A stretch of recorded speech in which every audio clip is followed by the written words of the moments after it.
Sugar patients நிறைய பேர் இந்த மாதிரி ஒரு பிளட் டெஸ்ட் பண்ணி பார்த்துருப்பீங்கன்னு நினைக்கிறேன். HbA1c பண்ணியிருக்கீங்களா? இந்த HbA1c எதனால் வருது அப்படின்னா, எதனால ஜாஸ்தியாக இருக்குது அப்படின்னா, எதனால ஜாஸ்தியாக இருக்குன்னு சொல்லியிருந்துருக்காங்களா? யாராவது சொல்லியிருந்துருக்காங்களா? HbA1c ஏன் ஜாஸ்தியாக இருக்குது அப்படின்னா,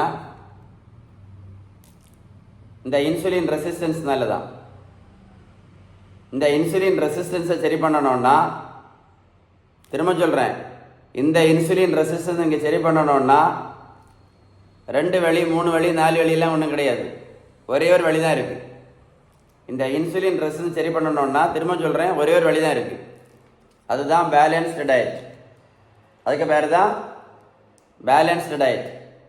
நீங்கள் பேலன்ஸ்டு டயட் எடுத்து நீங்கள் HbA1c குறைக்காமல் நீங்கள் மாத்திரையும் இன்சுலினும் போட்டுட்டு இருந்தீங்க அப்படின்னா, இப்போ ஒன்றும் பிரச்சனை இல்லை.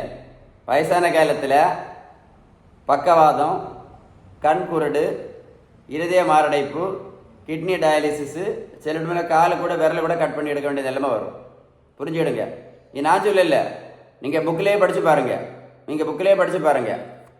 இன்சுலின் ரெசிஸ்டன்ஸை சரி பண்ணுறதுக்கு புக்கிலேயே அவங்க என்ன சொல்கிறாங்க தெரியுமா? முதல்ல என்ன சொல்கிறாங்க தெரியுமா? உணவு முறை தான் மாற்ற சொல்கிறாங்க. உணவு முறை. 2வது உடல் உழைப்பு. 3வது நல்ல தூக்கம். இதுதான் புக்கிலேயே படி சொல்கிறாங்க. நீங்களே மெடிக்கல் புக்ஸ் எடுத்து பாருங்கள். இன்சுலின் ரெசிஸ்டன்ஸ் சரி பண்ணணும்னா ஃபஸ்ட்டு உணவு முறை தான் மாற்ற சொல்கிறாங்க. அடுத்தது உடல் உழைப்பு, அடுத்தது நல்ல தூக்கம், 4வது தான் மாத்திரை, 5வது தான் இன்சுலின்.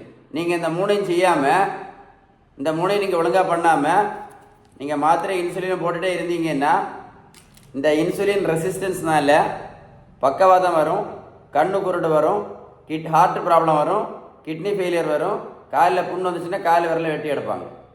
ரொம்ப ரொம்ப ஆபத்து இன்சுலின் ரெசிஸ்டன்ஸ். ஜோக்கு சொல்கிறேன்னு நினைக்காதுங்க, இதான் உண்மை. இன்சுலின் ரெசிஸ்டன்ஸ் சரி பண்ணணும்னா பேலன்ஸ்டு டயட் மட்டும்தான், வேறு வழியெல்லாம் கிடையாது. வேறு எதுலேயுமே சரியாகாது. இன்னைக்கு வரைக்கும் யாருக்குமே சரியானது கிடையாது. உங்களுக்கு பேலன்ஸ்டு டயட்டை பற்றி ஏதாவது உதவி தேவை இருந்துச்சுன்னா கண்டிப்பாக இந்த நம்பரை கால் பண்ணி பேசுங்க. இந்த வீடியோ ஷேர் பண்ணி விடுங்க, யாருக்காவது பிரயோஜனமாக இருக்கும். சரி, அந்த உங்களுக்கு இப்போ பிரயோஜனம் இல்லாமல் இருந்தாலும் வீடியோ ஷேர் பண்ணி விடுங்க, வேறு யாருக்காவது பிரயோஜனமாக இருக்கும். ஷேர் பண்ணுங்களா? ஷேர் பண்ணி விட்ருங்க.